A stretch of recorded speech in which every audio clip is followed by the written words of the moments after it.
Bismillahirrahmanirrahim. Assalamualaikum warahmatullahi wabarakatuh. Pada pertemuan kali ini, saya akan hadir bersama Anda dalam membahas dan mengupas tuntas tentang bagaimana cara mudah membuat proposal penelitian, skripsi, tesis, disertasi, atau artikel ilmiah.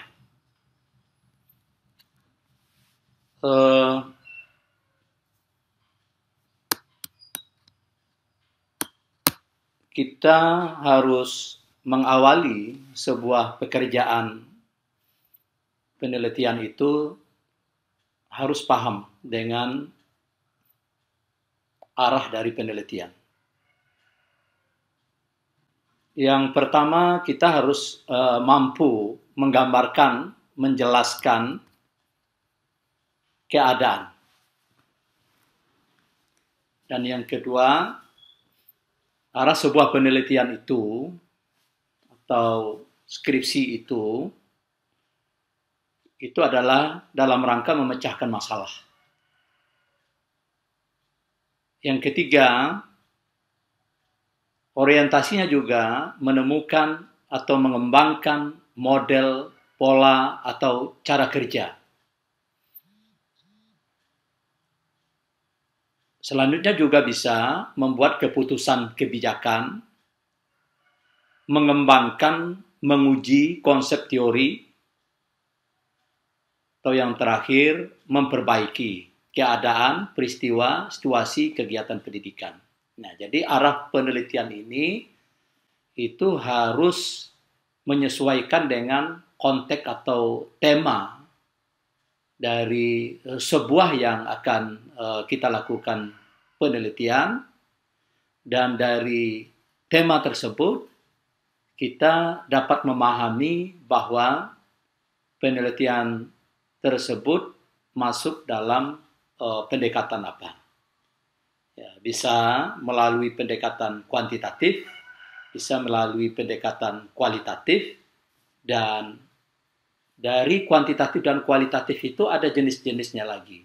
Bisa melakukan penelitian deskriptif, bisa melakukan penelitian jenisnya korelasi, juga bisa fenomenologi, dan R&D, Research and Development, kalau untuk pengembangan.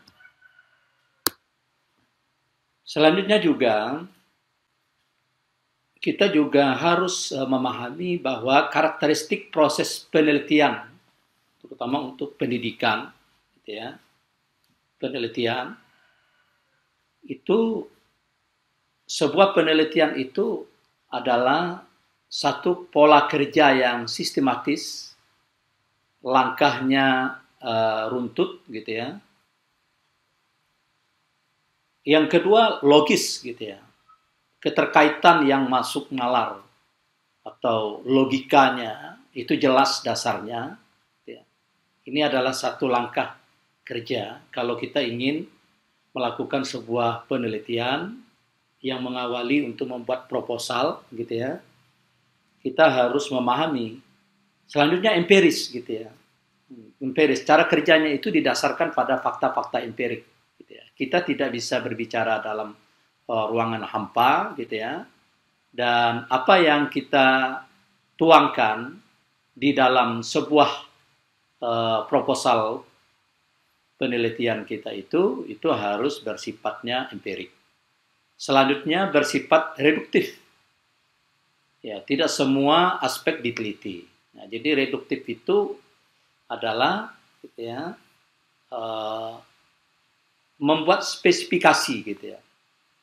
Melalui kita lakukan identifikasi masalah, gitu ya. Jadi sehingga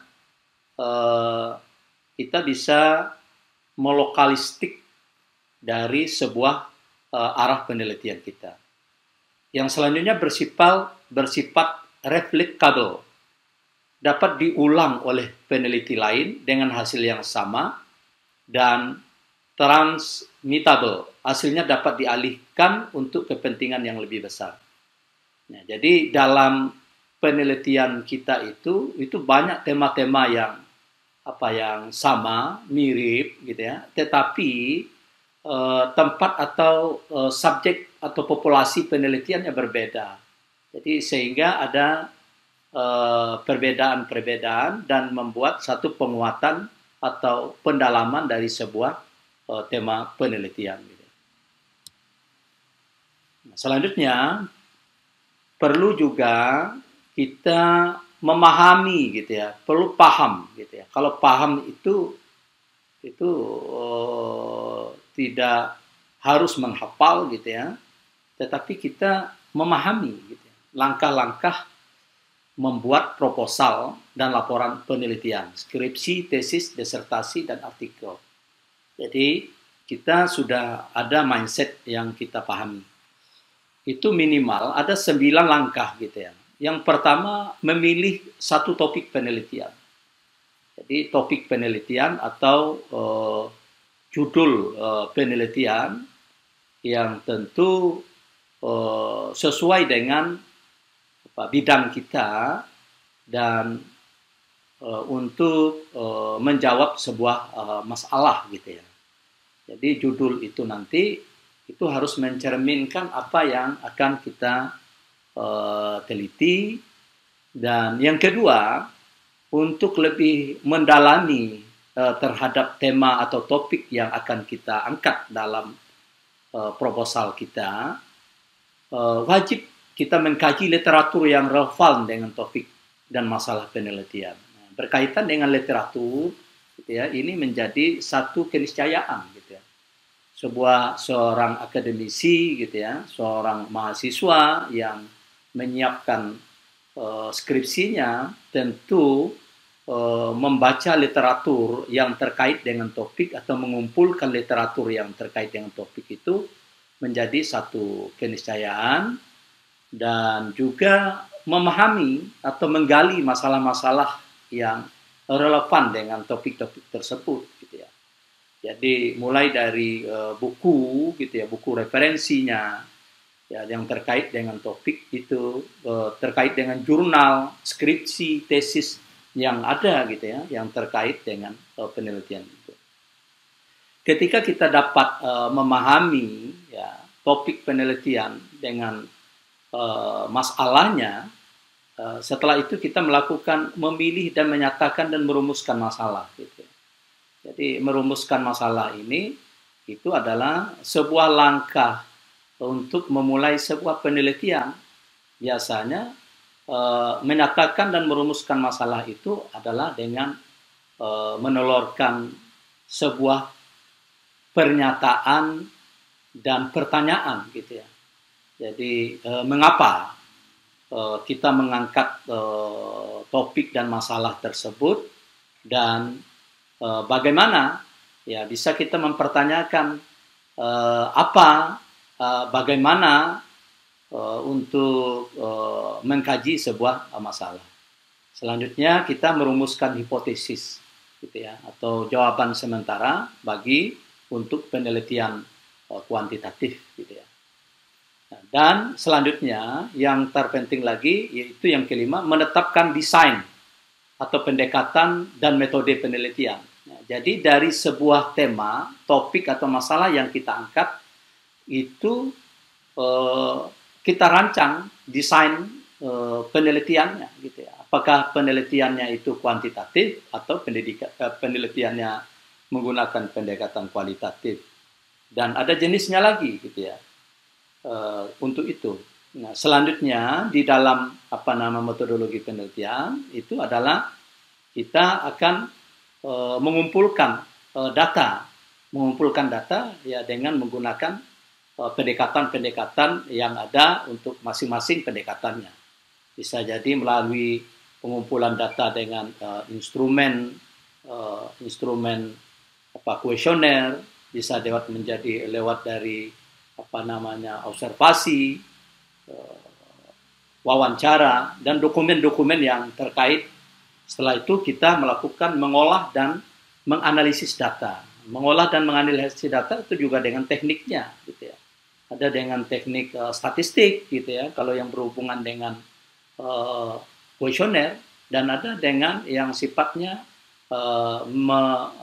mendeskripsikan dari pernyataan-pernyataan yang terkait dengan jawaban masalah penelitian itu.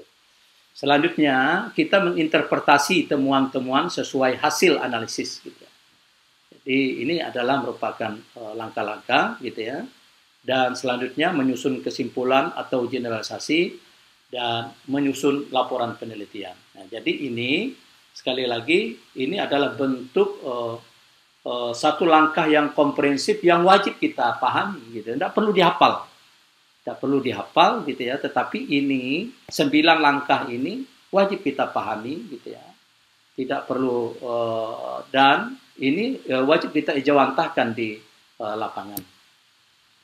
Nah, baik, kita lihat untuk struktur proposal penelitian gitu ya. Sangat simpel gitu ya. Saya melihat minimal ada 6 gitu.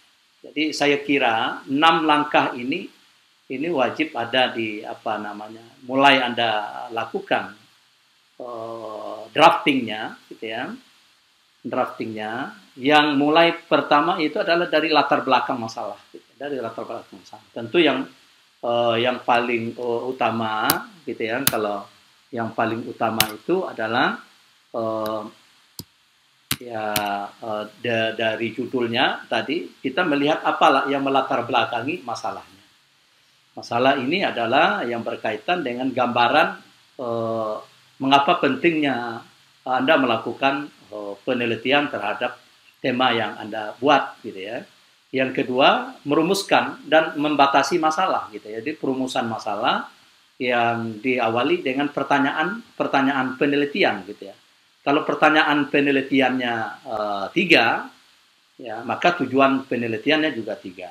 Ya, kalau manfaat disesuaikan dengan konteks dari penelitian kita. Kalau untuk skripsi, ya kita bisa melihat manfaat secara keilmuan, manfaat secara untuk memenuhi persyaratan untuk kesarjanaan dan magister serta doktoral kita, gitu ya. Dan selanjutnya hipotesis untuk penelitian kuantitatif, dan untuk penelitian kualitatif tidak perlu hipotesis. Dan yang keenam, kajian pustaka. Jadi, kajian pustaka ini yang terkait dengan definisi operasionalnya atau teori yang mendasari dari masalah yang kita teliti, dan termasuk di situ studi relevan. Studi relevan ini adalah penelitian-penelitian yang pernah dilakukan oleh orang lain, gitu ya. Dan itu ada kemiripannya, ada kesamaannya, tetapi kita mencoba untuk saling mengisi atau mengkorelasikan penelitian itu. Nah, dan yang ketujuh, gitu ya, yang ketujuh, prosedur penelitian atau desain penelitian. Desain penelitian ini kita menggambarkan pendekatan dan metodenya apa, gitu ya, populasi atau prosedur penentuan sampel atau subjek penelitiannya siapa, tempatnya di mana, gitu ya.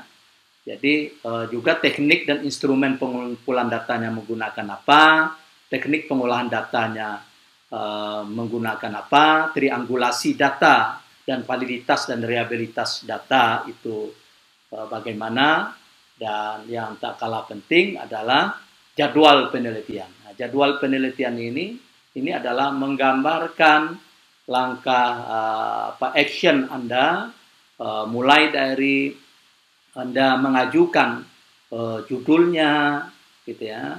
Anda melakukan pembuatan proposalnya sampai kepada bimbingannya. Jadi itu lengkap jadwal penelitian sehingga sampai kepada Anda meneliti dan hasil penelitian. Selanjutnya adalah daftar pustaka. Nah, jadi dari pemaparan saya tadi sangat simple untuk kita bisa merumuskan sebuah proposal penelitian, terutama Anda mahasiswa yang ingin cepat untuk kesejahteraan. Tentu ini menjadi satu hal yang urgent, gitu ya, untuk menjadi kompetensi kita. Nah, silakan Anda mencoba gitu ya, harus berani mencoba, try and error gitu ya. Anda di hadapan apa namanya laptop Anda gitu ya, daftar Anda untuk prakteknya gitu ya. Kita bisa memulai untuk memulai satu ketikan gitu ya, untuk membuat proposal penelitian. Nah, jadi kita drafting gitu ya, drafting proposal penelitian. Misalnya kita mulai dari rancang, judulnya apa? Misalnya strategi meningkatkan kecerdasan emosi siswa, ya. Strategi meningkatkan kecerdasan emosi siswa dalam pembelajaran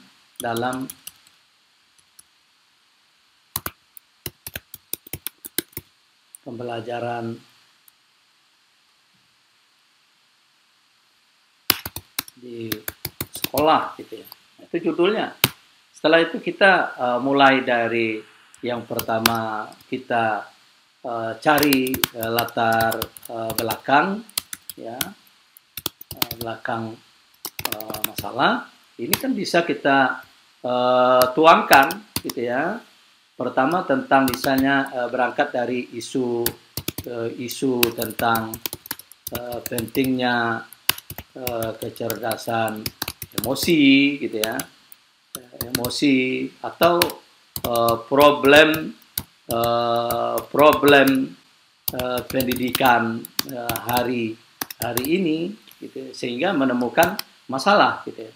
Yang kedua, kita masuk kepada rumusan masalah gitu ya. Rumusan masalah ini kan berangkat dari pertanyaan penelitian yang harus kita jawab tentang judul tadi. Misalnya kita bisa melihat pertanyaannya, bagaimana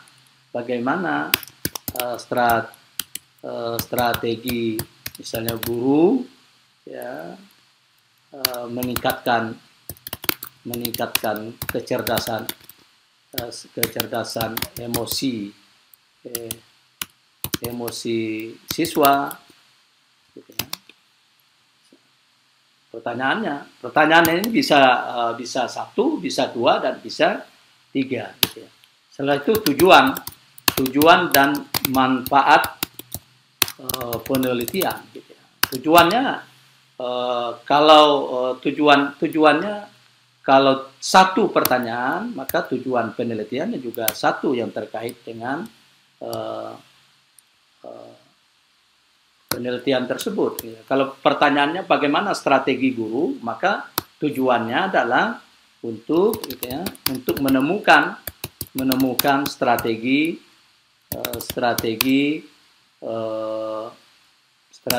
guru untuk menemukan strategi guru meningkatkan kecerdasan emosi siswa.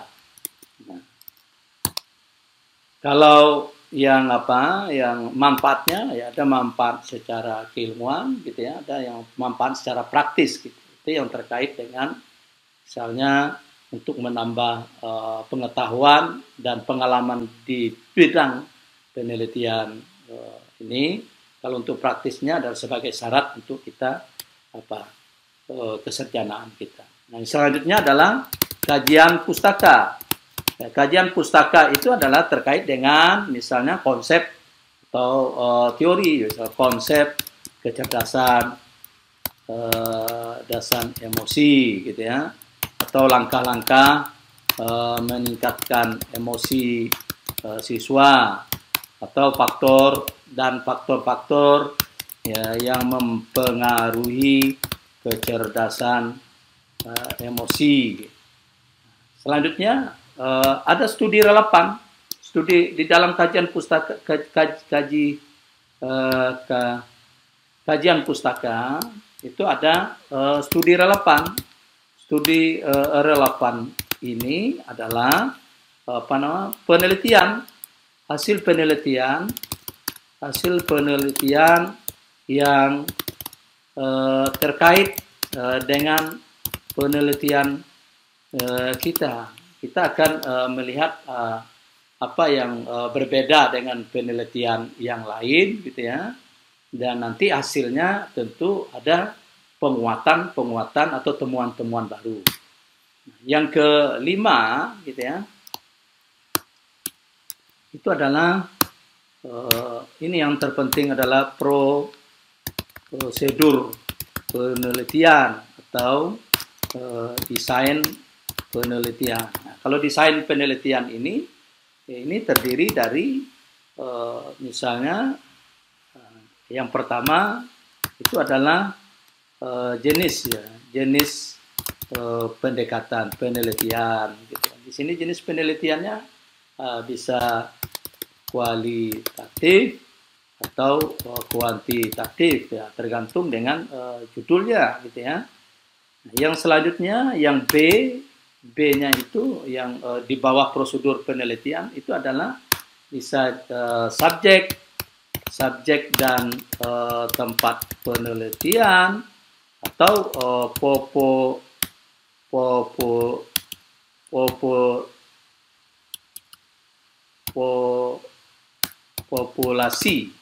populasi atau sampel, gitu ya. Ini untuk yang kualitatif. Selanjutnya apa? Teknik pengumpulan data. Teknik pengumpulan data ini ya bisa menggunakan instrumen survei atau kuesioner, ya, atau kuesioner yang terkait dengan tema kita penelitian, atau menggunakan observasi, apalagi wawancara, dan dokumen terkait dengan penelitian gitu. Ketika teknik pengumpulan data kita tuangkan, maka selanjutnya itu adalah teknik analisis data, gitu ya. Teknik analisis data itu ya bisa menggunakan statistik, gitu ya, bisa menggunakan penyajian data atau penyajian data, pengumpulan data, dan verifikasi data. Dan selanjutnya baru triangulasi atau validitas dan reliabilitas. Ini memastikan untuk menguji tingkat kebenaran data yang kita teliti, gitu ya, dan itu diuji kevalitannya. Jadi valid tidak, gitu ya, benar atau tidak. Nah, dan yang terakhir selanjutnya jadwal penelitian. Nah, jadwal penelitian ini ya terkait dengan deskripsi aktivitas yang kita lakukan, gitu ya. Dan tentu ini dari awal sudah kita mulai kumpulkan, yaitu daftar pustaka. Nah, jadi daftar pustaka ini adalah terkait dengan referensi, gitu. Referensi yang kita kumpulkan, gitu ya, yang terkait dengan tema penelitian kita, masalah penelitian kita, mulai dari buku, peraturan perundang-undangan, jurnal, dan artikel-artikel yang terkait dengan kita, dan termasuk hasil-hasil dokumen-dokumen yang kita dapatkan di tempat penelitian. Nah, saya kira ini langkah strategis yang kita lakukan. Jadi dengan beberapa waktu, saat saja kita sudah bisa membuat draft atau kerangka. Harus berangkat dari satu ketikan dan masuk dalam satu kata, satu kalimat, gitu ya, menjadi satu lembar, dua lembar, dan hingga menjadi puluhan lembar sehingga proposal penelitian jadi, dan itu kita ajukan kepada fakultas untuk penentuan dari bimbingan skripsi. Nah, terima kasih untuk pertemuan kita kali ini. Silakan Anda mencoba. Selamat belajar dan kita nanti akan bertemu untuk penjelasan yang lainnya.